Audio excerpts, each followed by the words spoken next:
All right, good afternoon. I'm Norman Wahlberger at the University of New South Wales, and we are in this course on the history of mathematics. Today we're going to talk about Greek number theory. That means ancient Greek number theory. And we're going to cover a number of interesting points. We're going to talk about some special numbers, including, square numbers, triangular numbers, prime numbers, which are particularly important, and also perfect numbers. We're going to talk about a very important algorithm, the Euclidean algorithm,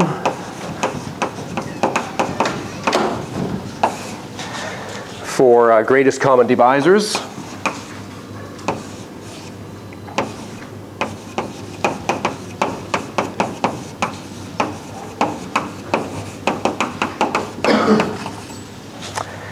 And we'll talk about Pell's equation and the cattle problem of Archimedes.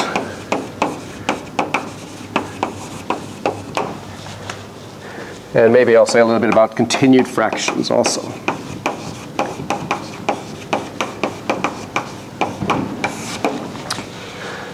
All right, so while the ancient Greeks were mostly concerned with geometry, they also made important advances in number theory. And number theory is really a glorified term for arithmetic. We're really interested in arithmetic with natural numbers. And of course, that's been going on for a long time, much earlier than just the ancient Greeks. But if you do a lot of arithmetic with natural numbers, you start noticing some pleasant patterns and interesting numbers come up, and it's interesting to study some of these things. The subject is closely connected with mystical aspects.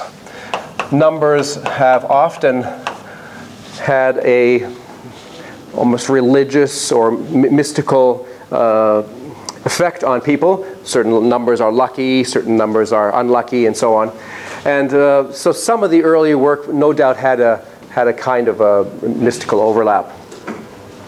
So for example, some of the first numbers that were investigated are, for example, square numbers. A square number is simply a number that you get by looking at a square, say 1, 2, 3, 4, 5. 1, 2, 3, 4, 5. So there's a square number. In this case, 25, which is 5 squared. And one of the things that the ancient Greeks realized is that you could think about the squares being decomposed into a bunch of successive layers. So you could think of this first square here as perhaps the starting point. And then we have an L-shaped region of 3 different squares. They called such an L-shaped region a gnomon. And there's another gnomon with 5 elements, and then another one with 7 elements, another one with 9 elements. And from this we can quickly see that 25 is also 1 plus 3 plus 5 plus 7 plus 9. And that pattern obviously generalizes that the sum of the first odd numbers is always a square.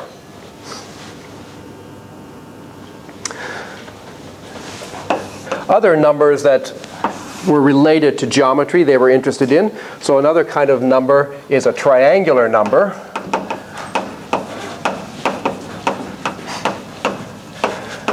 And we can represent triangular numbers, say, with dots. So 1 is a triangular number, and 3 is a triangular number, because it sort of forms a triangle.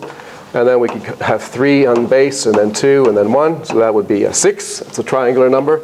And then a base of 4, base on 3 on top, 2 and 1. That's 10. And we keep going. These are triangular numbers. And they also have another way of thinking about them is if we put them on the side, we can say, look at something like 10 and think of it as being a 4 plus a 3 plus a 2 plus a 1. So there's 10, another version of the triangular number 10, which makes it obvious that it's equal to 1 plus 2 plus 3 plus 4.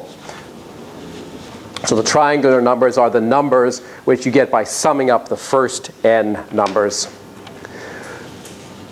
And a relatively easy formula for that can be obtained by thinking about what happens if you double that. So if I add, maybe in blue here, there's another 1, and then there's a 2, and then there's a 3, and there's a 4. Okay, so this thing here, 2, 3, 4, 1, 2, 3, 1, 2, 1. That's exactly another copy of the same thing. And when we do it like that, we see that this triangular number, which maybe we could call T4, the fourth triangular number, if we take 2 times it, 2 times T4, we are going to get a rectangle. And the rectangle has sides 4 and 5. So 2 times T4 is 4 times 5, giving us T4 equals 4 times 5 over 2. That's not that interesting when T is 4, but it's much more interesting if T is a bigger number because it applies equally. So for example, if you wanted to sum all the numbers from 1 to 100,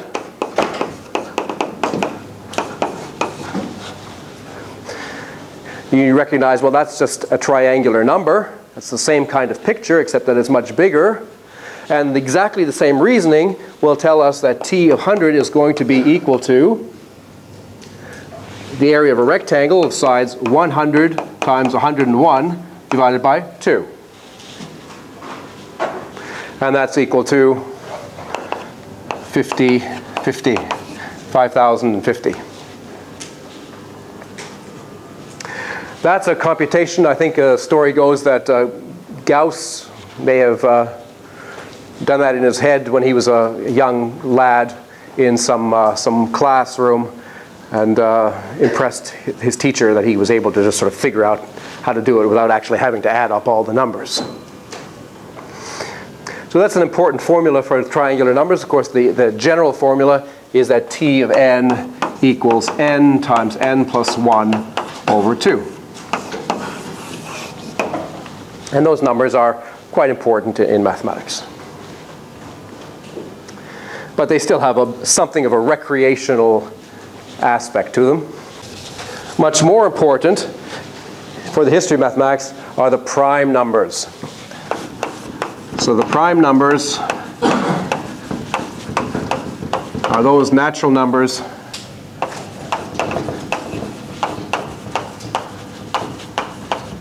with no factors or no divisors other than 1 and themselves. So for example, a number like 18 is equal to 2 times 9 as well as 1 times 18. So this is not prime because it has factors. Factors are 1, 2, 9, and 18. However, 19 can only be written as 1 times 19. Those are the only factors. So this is prime.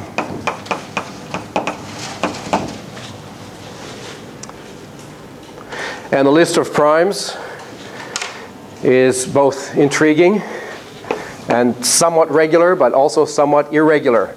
So 2, 3, 5, 7, 11, 13, 17, 19, 23, 29, 31, 33, 35, 37, 41, blah, blah, blah. Okay? They get a little bit sparser as we get out. There's quite a lot of them between 1 and 100, but as we keep going, they get a little bit more rare. But one of the great accomplishments of Euclid, or ancient Greek mathematics, was to realize that there were an infinite number of primes. So books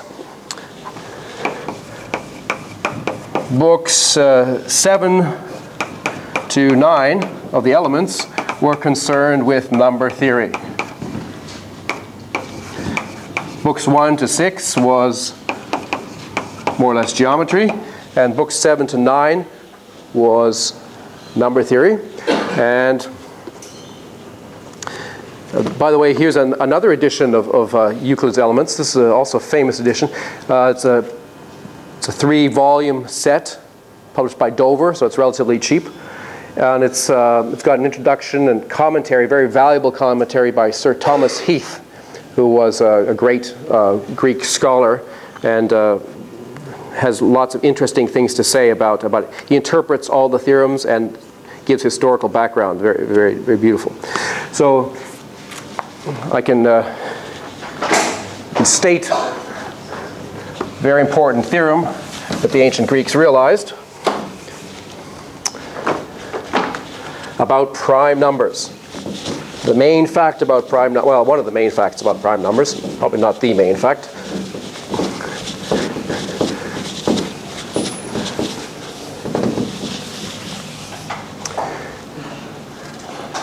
So here we are, proposition 20 of book 9. So it's important, interesting, the statement of it. So let's write it down exactly as translated here in English. Prime numbers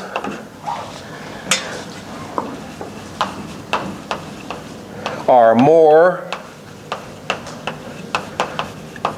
than any assigned multitude of prime numbers.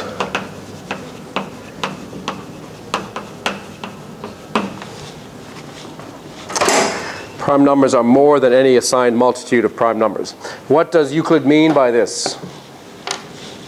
Well, in present day treatments, this is usually rephrased in a kind of a modern way. The modern rephrasing of this is that the set of prime numbers is infinite.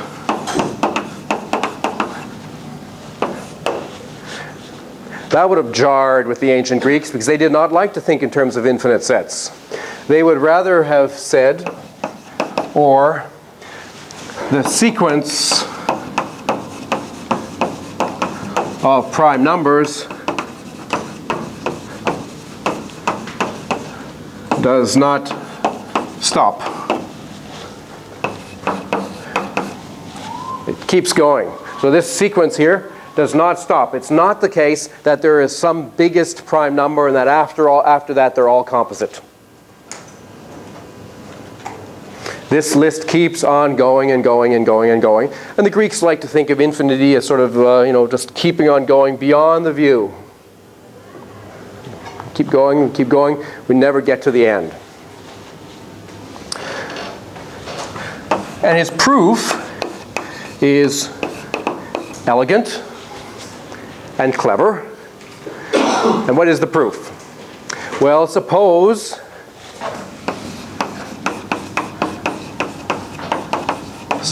there were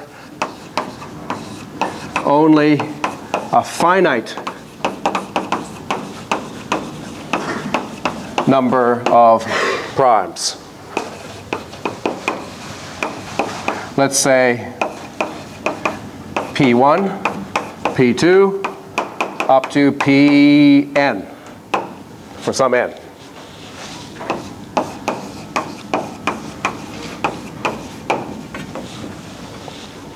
Okay, suppose that there are only a trillion primes. Okay, so we're going to try to arrive at a contradiction from this. We've got to try to show this is actually impossible. So what Euclid does is he says, all right, let's consider a new number, a much bigger number. So consider the number, let's call it capital P. Well, maybe I shouldn't use capital P because it's not necessarily a prime. It's suggesting it's a prime. Let's use capital N. Consider capital N, which is the product of all these numbers, P1 times P2 times all the way up to Pn plus 1. The product of all the primes in our list added to 1. This number N is not divisible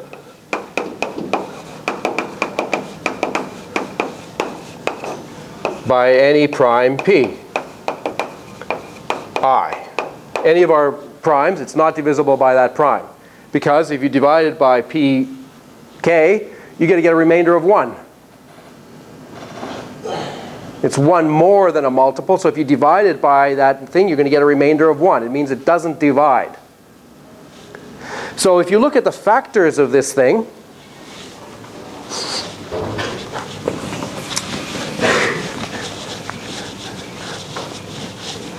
there are sort of two possibilities.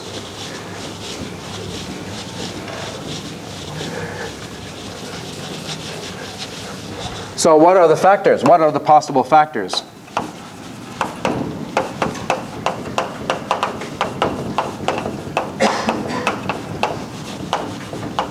Well, one possibility is that N itself is prime. But that would contradict the fact that all the primes are P1 to Pn, because this is obviously a new prime. It's obviously bigger than all of the numbers P1 through Pn. So this is impossible, since it's not on the list.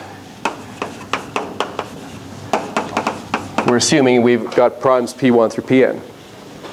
And the other possibility is that N is composite, but then it must have some prime factors itself. But then any prime factor is a new prime not on the list.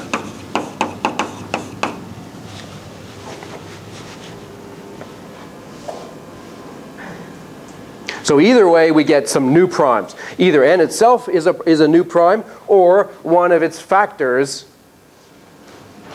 is a new prime. So that's the end of the proof. Now we're kind of using some facts here that Euclid knew. And so the most important fact about primes, the fundamental theorem of arithmetic, it's sometimes called.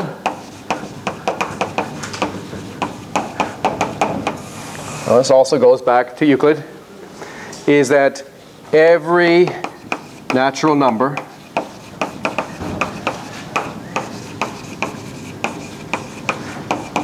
can be written as a product of primes.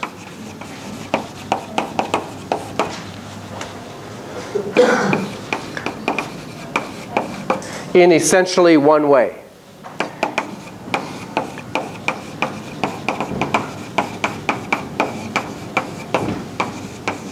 So up to rearrangement or up to order.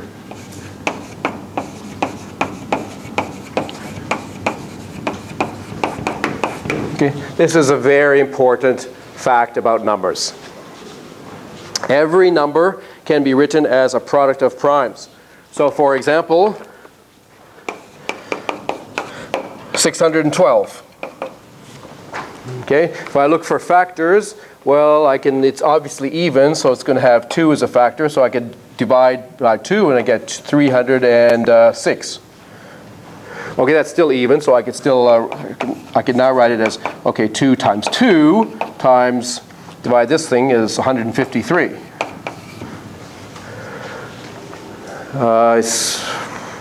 153 prime? No, it has some factors. I could divide that by 3. So it's 2 times 2 times 3. If I divide that by 3, I get 51. And 51 is also divisible by 3. If the sum of the digits are multiple of 3, then the number is divisible by 3. So we can write it as 2 times 2 times 3 times 3 times 51 divided by 3 is 17. And now we can't keep going because those are all primes. We've written it out as a product of 5 primes. And if somebody else started with some other way, they would still end up with these 5 primes, but perhaps in some different order. But whenever you factor a number, this prime decomposition that you get is always the same. That's the fundamental theorem of arithmetic. Okay, this is a very important theorem, and the proof requires some careful bookkeeping and requires a bit of preliminary number theory. So we're not going to do the proof, but in a course on number theory, this is one of the first things that you do. There were some other interesting numbers that the ancient Greeks were interested in, and they're called perfect numbers.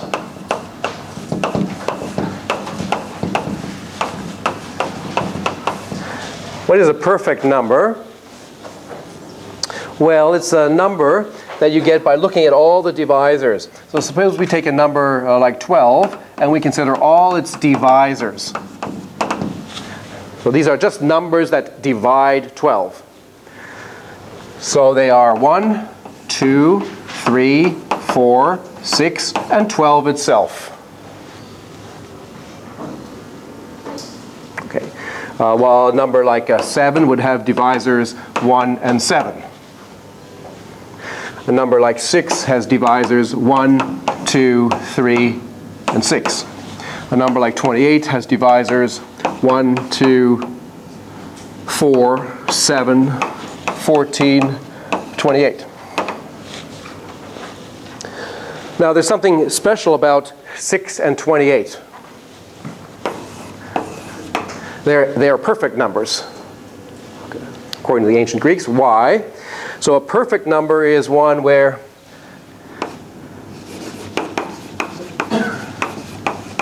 a number is perfect if the sum of all its divisors, well, the divisors that are less than itself, all its divisors less than itself,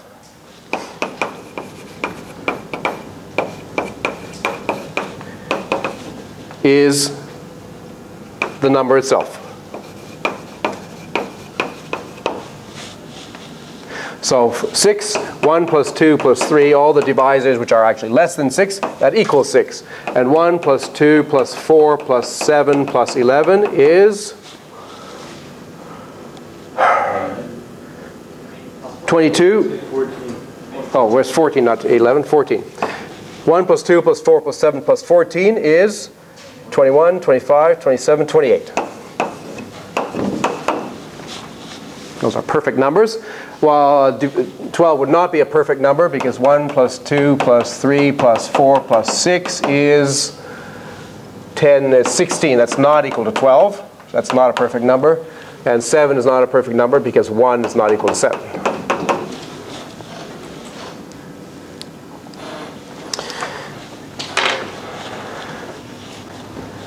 So the Greeks liked perfect numbers, and they proved a lovely thing, which is actually the culminating theorem in Book 9. So this is perhaps the pinnacle of the Greek work on number theory.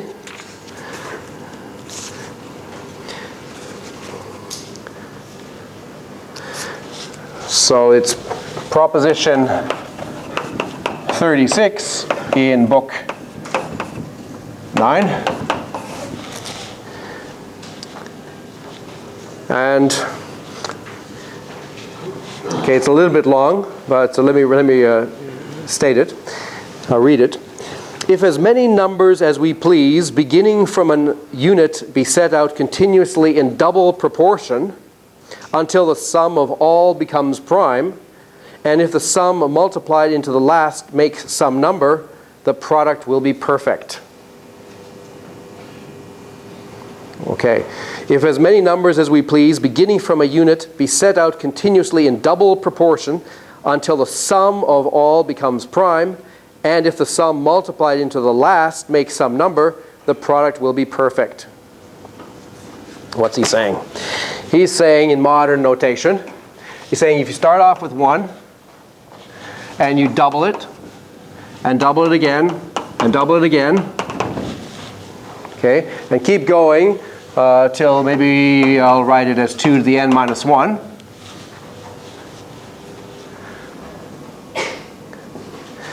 So if this number is prime,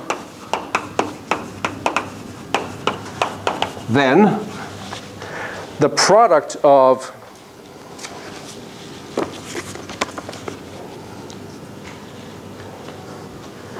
the sum multiplied into the last, this is the last, okay, then 1 plus 2 plus all the way up to 2 to the n minus 1 times 2 to the n minus 1 is perfect.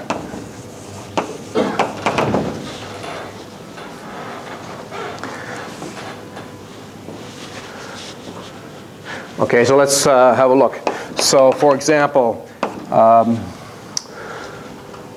1 is not considered a prime number, but 1 plus 2 certainly is a prime number. Okay, so that's prime. And so therefore Euclid would say, all right, so if you take that sum, 1 plus 2, and multiply it by 2, you get 6. That's perfect.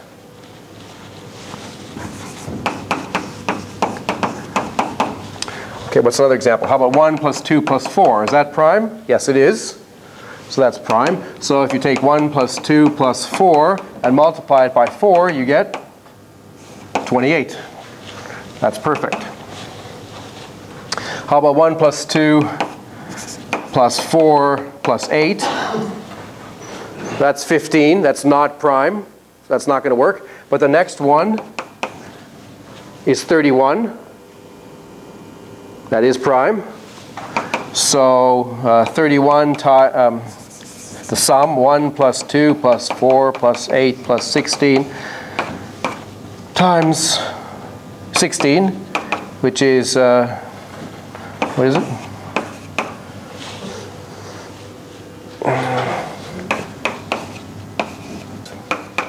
So that's perfect.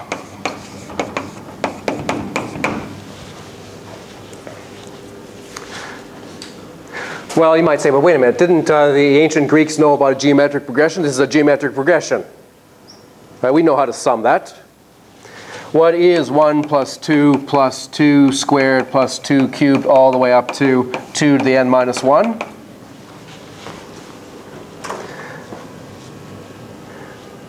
Well, it's the next term in the expansion, which is 2 to the n minus 1, divided by 2 minus 1. The ratio is r. So this is just 2 to the n minus 1.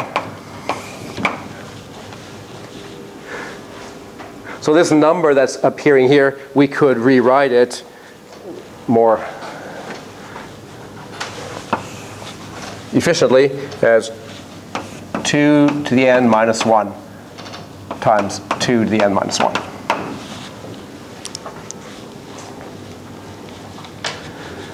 Well, so we could state it another way, i.e., if 2 to the n minus 1 is prime,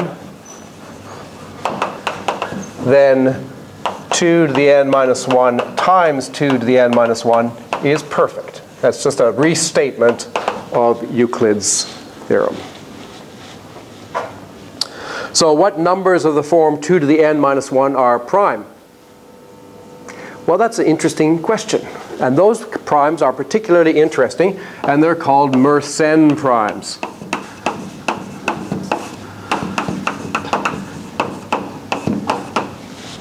Not every number of the form 2 to the n minus 1 is prime. For example, 15 isn't. But quite a reasonable number of them are. And when people look for primes, there are certain reasons why these kind of primes are easier to find than others. So finding primes is in fact not as easy as one might think. Euclid's prescription for multiplying a whole bunch of primes together and adding one and then factoring it is impossible if you have already billions of primes. It's practically impossible. So although it's theoretically available, you can't generate new primes this way in practice. And finding ever and higher primes is an interesting undertaking that many people on the internet spend a lot of time doing. The current world record. The world record, at least the site I checked, current world record, I think it was set in 2008. This is the largest prime known. The largest known prime. Largest known prime number is 2 to the 43112,609 minus 1. It's a number with about 12 million digits if you wrote it out. Humanity does not know any primes bigger than that. And there's no easy way of finding primes bigger than that. You have to work a lot, and you have to get your computer to do a lot of work to find any prime bigger than that. As you can see by the fact that it's already been a couple years and people haven't improved on it.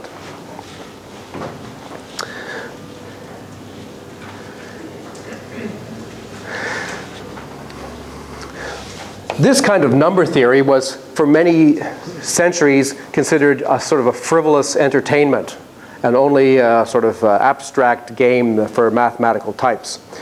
But in the last few decades, this kind of thinking about primes has become very important with internet and security issues. So these days we have encryption methods to encrypt your bank details when you send them on the internet.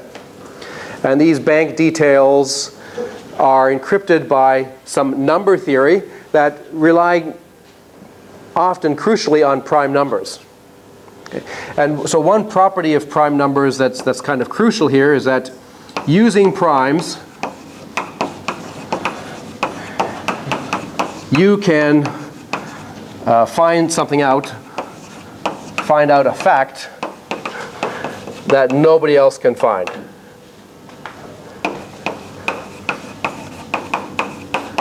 That nobody else can. All right, so you could do this. So how do you find a fact that nobody else can crack? The fact is, what you do is you go to your favorite program like Maple or MATLAB or Mathematica. These are programs that help us do mathematics. And you churn out a command that's something like this, next prime, and then you write down some rather random number.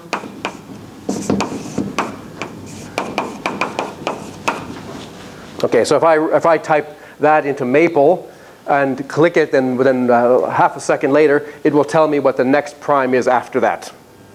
So Maple has no problem finding the prime which is bigger than that one, the next prime bigger than that one. So I could do this twice. So I could take this and then I could take next prime of some other number.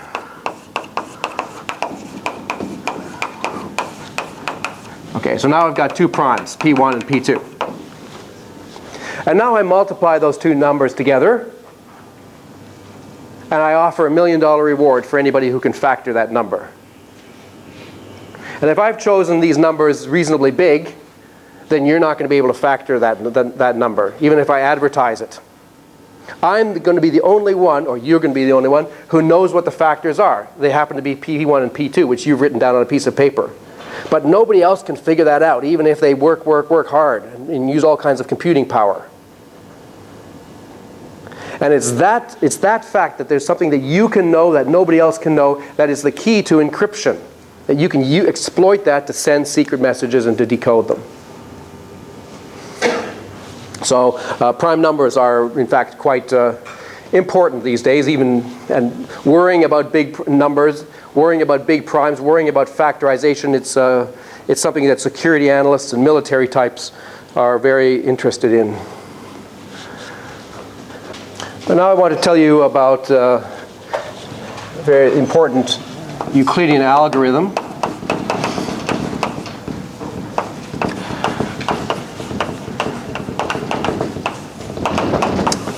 Suppose we have two numbers, and we'll just illustrate this with an example. Suppose I have number 612 and 93. Okay, I've already told you that 612 is 2 times 2 times 3 times 3 times 17. And we could factor this one. This is 3 times 31. Well, two somewhat random numbers. And here are the prime decompositions of these numbers. What is the greatest common divisor? The greatest common divisor of 6, 112, and 93 is the largest number, the largest common divisor. It's a number that divides both of them. That's as big as possible. Now in this case, it's easy to see what the greatest common divisor is, because we just look through here and see, well, they have 3 as a common divisor. 2 is not, 31 isn't, 17. So in this case, this will just be equal to 3. That's the biggest divisor that they both have in common.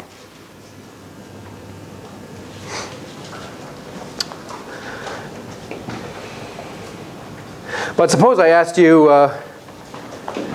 to find the greatest common divisor between these two numbers. If you wanted to try this idea, you'd have to factor these numbers into primes first. And that might be very, very hard if you don't have a computer with you. A computer would factor these very quickly, but you by yourself would have a hard time doing that. And before computers were around, how would you find the greatest common divisor of two big numbers like this? Well, that's an important problem that the ancient Greeks thought about, and there's this very important algorithm that Euclid devised. Okay, and here's what you do. So here's the algorithm, and we'll just demonstrate it on 612 and 93.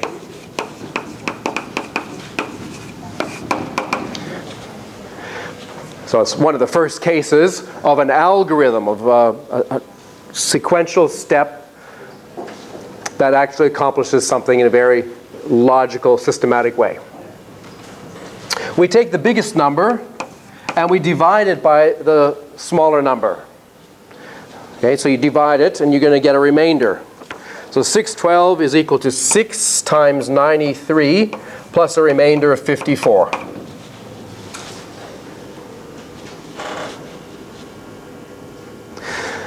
And now the key observation is we started with this number. And with this number, these are the two numbers we started with. We want to know what their greatest common divisor is. The key observation is now that the greatest common divisor is going to be the same as the greatest common divisor between these two numbers. Any number that divides these two is also going to divide this one. Like if this one's divisible by 17 and this is divisible by 17, then 17 will divide this whole right-hand side, and so it will divide this. So the problem of finding the greatest common divisor is now reduced to a smaller problem, namely the problem of finding the greatest common divisor of these two. That's the same problem, but with smaller numbers. So we're just going to iterate. Okay, what was it that we were doing? We were taking our number and dividing it by the other one. So 93 divided by 54 is 1 times 54 plus 39.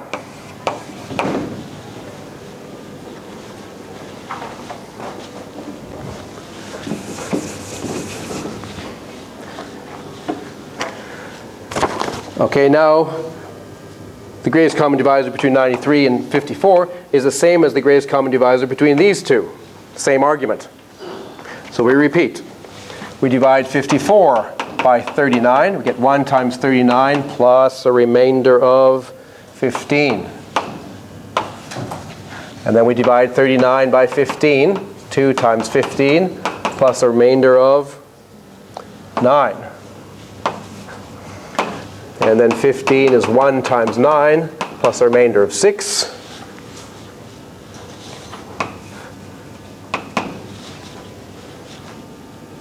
And finally, 9 equals, maybe not finally, 1 times 6 plus a remainder of 3. And finally, we get to the stage where 6 is equal to 2 times 3 with a remainder of 0.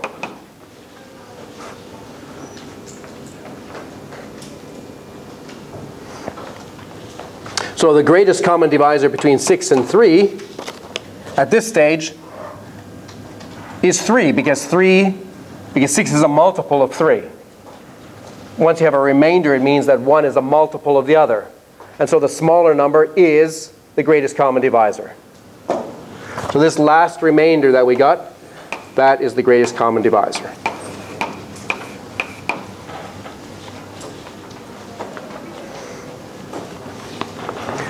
So that's perhaps the world's first algorithm, and it's a much more efficient way of calculating the greatest common divisor of two big numbers rather than factoring them.